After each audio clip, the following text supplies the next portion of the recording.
Hey everybody, it's Romania Black. We're on episode 6 of Bungo Stray Dogs season 3. We're at the halfway point.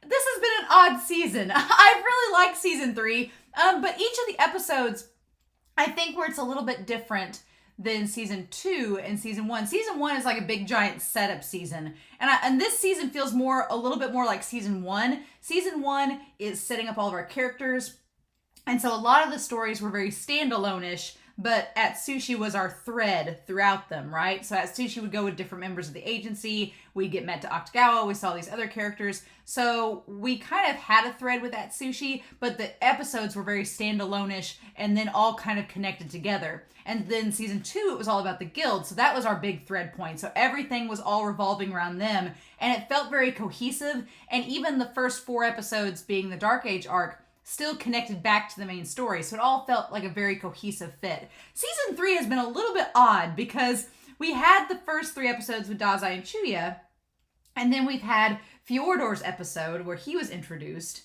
and then we've had the episode that kind of was similar to episode 11 in season 1 where it was 2 stories put together, but they didn't really have much to do with the former stories. So there's not been that overarching thread in season 3 that's tied it all together. And I think that's been the only thing that's felt odd, is that there's not been, and it may change. By the end of the season, it may be revealed that there was a thread linking all of these stories together. We just don't know about it yet. But that's been the one thing that's been different about this season compared to the other 2. There hasn't been that anchor, that thread tying everything together and making the standalone episodes and the episodic episodes all come together. So I'm curious to see if we'll get that and how that relates to the manga. I just finished volume 5 of the manga, which got to the point where Lovecraft and Steinbeck were introduced. So from season 2. So fun times. I'm hoping to catch up with the manga as I go. But that was volume 5, and so it was a lot of fun. But yeah, so this episode, Herurisu, Portrait of a Father. It's named 2 different things, so I wonder if this is a 2-parter as well. Very curious. But before we get into this episode, I did want to talk about the character of Katai Tayama, the one that I thought was Ango, who is not Ango. I like Katai. He's a very curious character, but I wanted to research him a little bit since he's been introduced. And his ability called Futon, which again, my poor regional dialect, I think a futon is like an actual bed and a mattress and stuff, not a blanket or a quilt in this case, because the ability is based on the work futon, alternatively titled the quilt, which I guess an ability called the quilt just doesn't sound as cool as futon, so that's why. But it was written by the real life Katai Tayama in 1907, and I really like how this story connects to the character himself. It's wonderful. So the idea is that it's basically the work that cemented Tayama's reputation, but it also is a piece of confessional literature, which I find interesting because it relates back to Katai in Bungo Stray Dogs giving Gin, who we now know as Akutagawa's sister, giving Gin the confessional letter confessing his love. But the idea in Futon is that the plot of the story corresponds with the events of the author's actual life. So this is kind of semi-autobiographical. The novel recounts an embarrassing detail in the unconsummated attraction and obsession of a middle-aged writer towards his young, idealistic female student named Yoshiko, the namesake for the end series of Katai's signature futon. And that's, Yoshiko. It's such a cool tie-in. Yoshiko is the name of the futon in Bungo Stray Dogs, and in the actual story futon, it's the name of the girl that this middle-aged writer lusts after, and it's very unrequited, just like with Gin in the actual show. I love it. It's probably one of my favorite of all the authors that I've looked at for this show. Katai is probably the one whose ability ties the best into the actual story in terms of tying to the plot of the overall episode, things like that. So cool. I love it. I really love it. So Katai is an interesting character. I'm curious to know if the Calico Cat was hanging out at Katai's place and intentionally being with him, or if it was following Atsushi and Kunikita and just showed up there.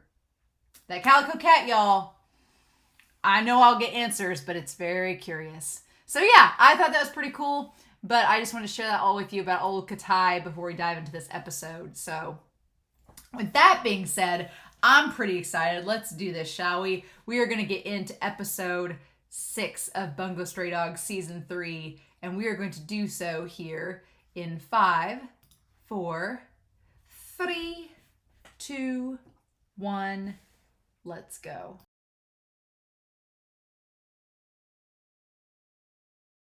Well, these episodes were something else. Or this episode that was a two-parter was something else.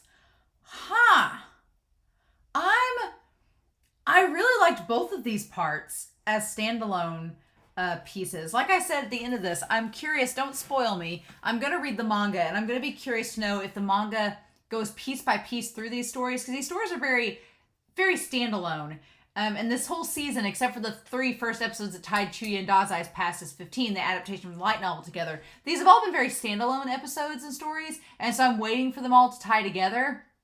And we've not got to that part yet, but I feel like it's leading to that, because we started to thread a few things together between the 2 episodes here. But I really liked both of them. The whole theme, I feel like this episode, the theme, it ties a little bit back to Dead Apple, a little bit with Atsushi, but the whole idea of what you think as being as burden and what you think that you hate is actually coming from a place of love. That's the crazy thing that ties both Atsushi and Kyouka together, is something that they've hated their whole lives. It turns out that what they hated was actually something that was a representation in the weirdest way of love. And that's crazy. I like the parallels and connection between these 2 halves of the episodes. So yeah, we'll talk about this. I love the idea of Kyouka and Atsushi as brother and sister. They really are siblings. I love Kyouka and Atsushi as siblings because they come from, like I said, they're not only tied together through Demon Snow and the headmaster in this episode, but they both come from like orphan backgrounds. They come from a background of pain and suffering growing up, and they kind of connect to each other through that. And that's really interesting. We get to learn, it all makes sense now why Kyouka is like she is. Her parents were assassins. They were assassins working for the special ops. And so her ability to memorize things, her knowledge of biological anatomy and physiology, it all makes sense that her parents raised her to be an assassin, basically, or that her parents had all these skills and she's inherited the same type of intelligence. That's really cool, and it all makes sense now. That is so fast. That the blood manipulation ability to control you once it seeps in your ear like Borg style. No, thank you. That was creepy. Very creepy. And it all makes sense now why their eye was red and how it was transferring from assassin to assassin. Very creepy. And it all makes sense now why Kyouka... So Kyoka's not really responsible for her parents' death. She's not. Her parents had Demon Snow kill them so they didn't kill her. And in the end, I like how Lucy phrases it that something that brought her pain, it was actually an embodiment of love from her parents. And Demon Snow, even though Kyouka hates it because it's the cause of her parents' death, because of that, it saved her, and that was their parents' wish. So Demon Snow is, in the weirdest way, an embodiment of their love towards her. And that's interesting because it parallels the headmaster. The portrait of the father... Oh, I was, at first when this episode started, I thought that the portrait of the father was going to be Kyoka's dad, and that it was going to tie back to that, but no. I don't think that the headmaster is Atsushi's biological father. Obviously, he's an orphan. But it's his metaphorical father. Very similar. And honestly, are we saying that Oda to Dazai was like his father? Is that what we're saying? I'd shipped Oda and Dazai together, but there's an idea there at the end of that episode when Dazai's like, when your father dies, you cry. Oda died, and I'm sure he cried. And so Atsushi is the same way. And it ties back to Demon Snow. The headmaster, for making him suffer and doing all those unspeakable things to him, he was telling him to hate him. And he's like, put all your hate on me. Don't hate yourself. And that line... give me all your hate, don't hate yourself. That instantly made me rethink his character and be like, oh, you're trying to make Atsushi hate you so that he doesn't have time to loathe himself and doesn't hate the ability he has. And they chained him up because his ability was it's like the methods. I don't agree with the methods. I don't agree with chaining up a small kid, for that reason, but he couldn't control his ability. But the fact that the headmaster was coming to see him and get him flowers and congratulate him, I, that's such a curious situation though, because on the one hand, that makes his character seem a little bit better, but on the other hand, I'm like, you said very harsh things to Atsushi and were horrible to him. Horrible to him.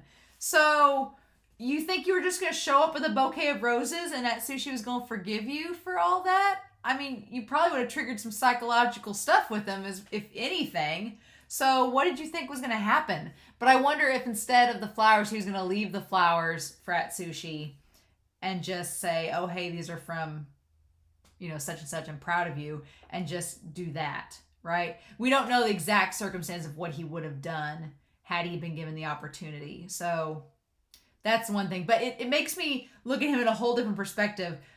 Dazai has a very interesting viewpoint in all this. He's like, he did unspeakable things to you. Don't forgive him.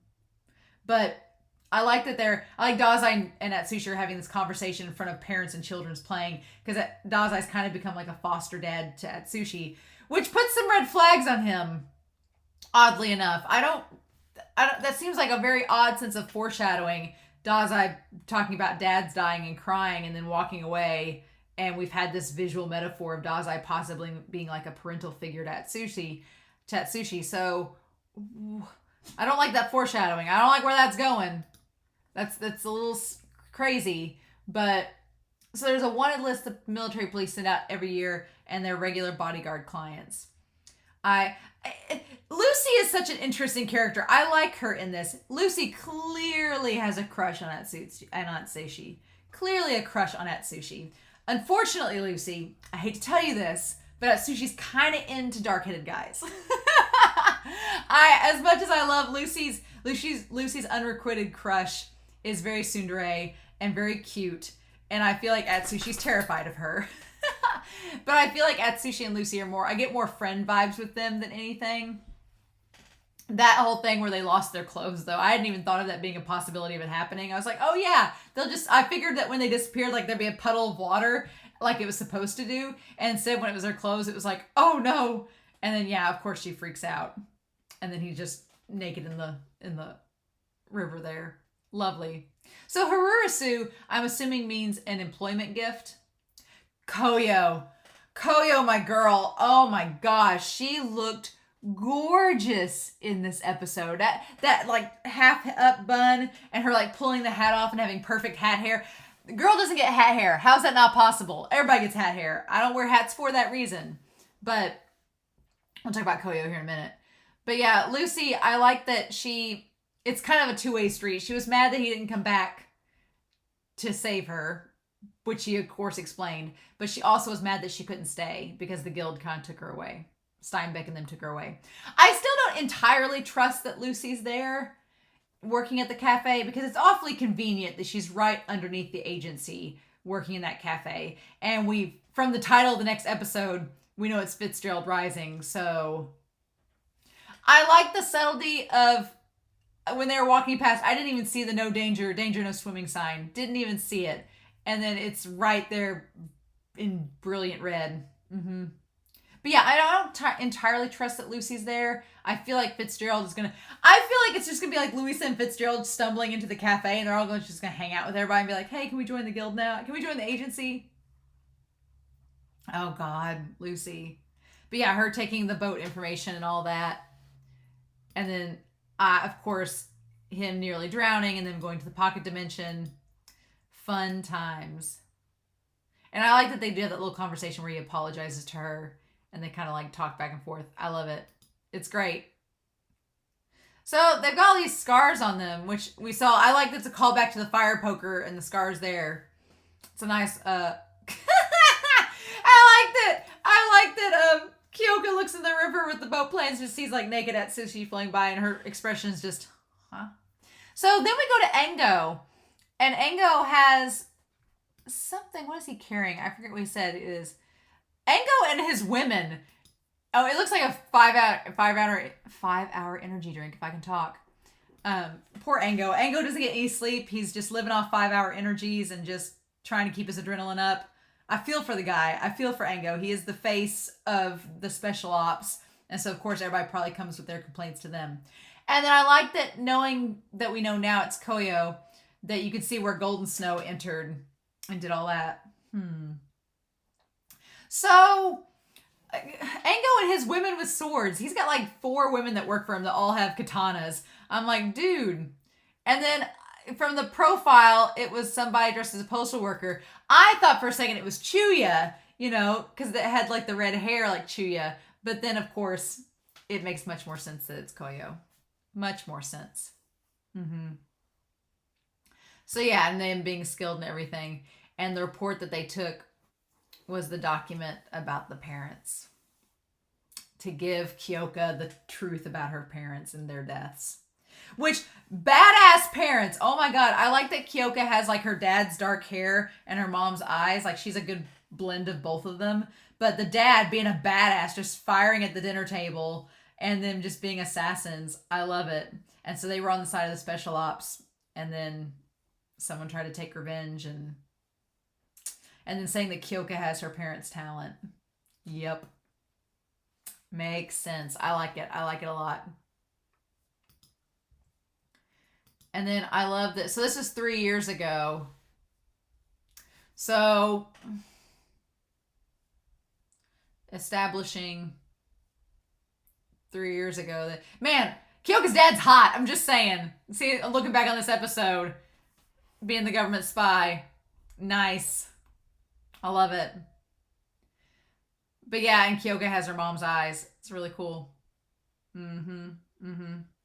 So yeah, 3 years ago, so Kyouka, if she's 14 now, and him just firing up into the roof, I love it. But of course, the ability gets into his eye, and then that's what makes him try to kill everything. And then I liked it without hesitation, when he points the gun at Kyouka, without hesitation, he's like, kill me. Like that is an intense love for a parent for a child. Like in that moment, the dad was thinking of no one else but his daughter. He was like, he had seconds before he shot her and he's like, kill me now. That is incredible. And then the same thing happens with the mom where he dies and she gets it on her and then, yeah, blood is medium for mind control. And then, yeah. Man. So I'm curious to know where Atsushi found out about the transference of abilities that is genetic. I don't know where he found that out from. I can't remember. I can't recall where he discovered that information. And there's just like an assassin's hand just like on the ground, disconnected from all of them. And then, of course, the mom says that she'll be with her. That's so sad. That's so sad. Kyouka and Atsushi have such sad stories. And then, yeah. She has like the little ball and everything. So I don't know where Atsushi discovered that abilities can be hereditary. I don't know where he discovered that from. He mentioned something. Yeah, she says, Demon Snow is my ability. And then he says, I've heard that there's ways to transfer abilities to family members. It seems your mother learned how to do that from a gifted who controlled black shadows. So, interesting. So, we get this setup that there's a gifted out there who controls black shadows.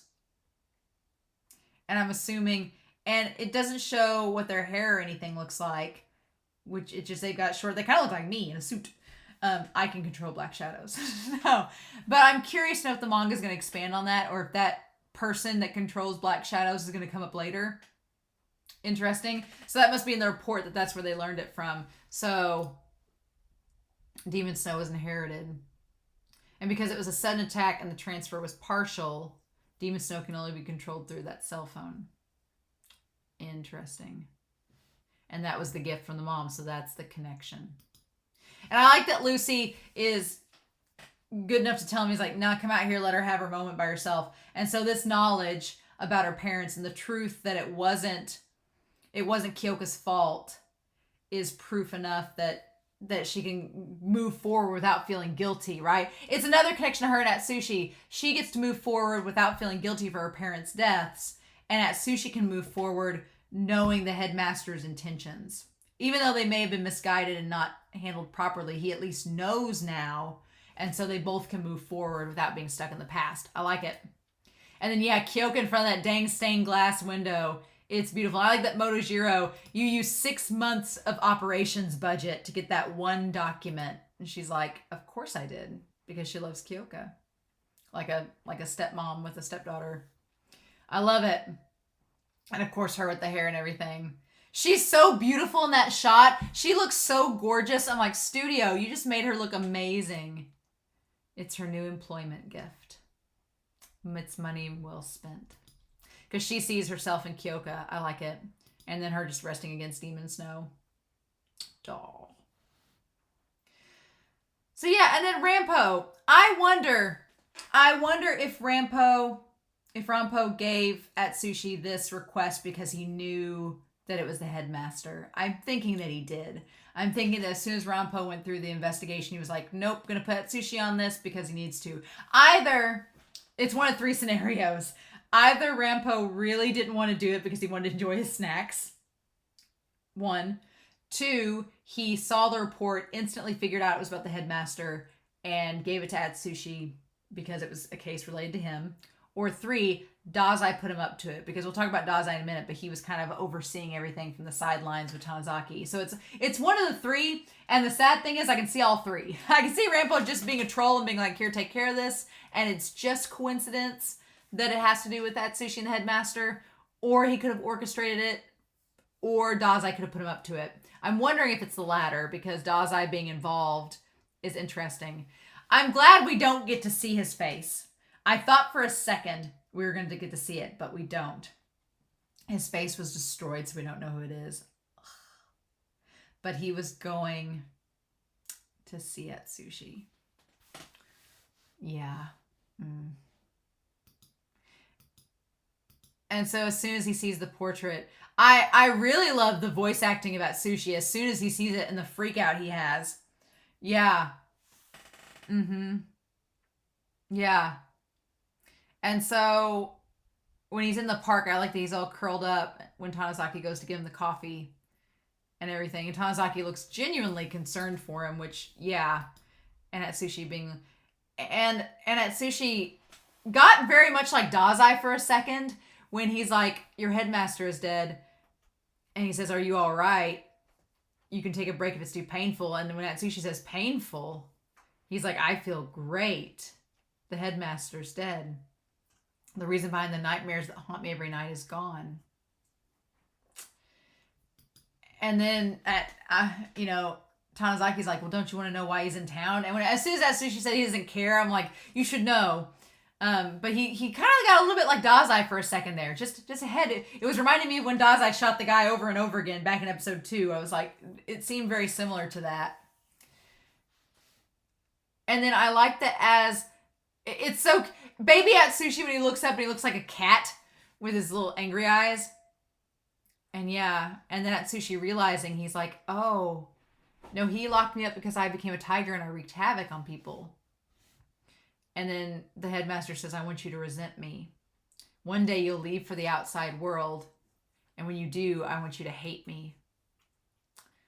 Don't hate yourself. Never hate yourself. Because, yeah, it would destroy him if he hated himself every day. So it's such a weird thing getting the full story now.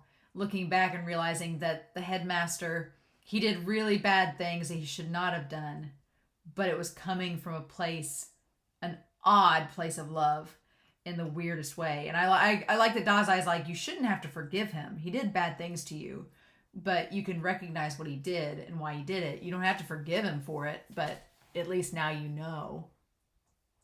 And then, of course, Dazai's on the roof. And so I wonder if Tanizaki got that other side of the article from him, which makes me think that Dazai set this whole thing up. Because it's Dazai. Of course he set the whole thing up. It's why are we surprised?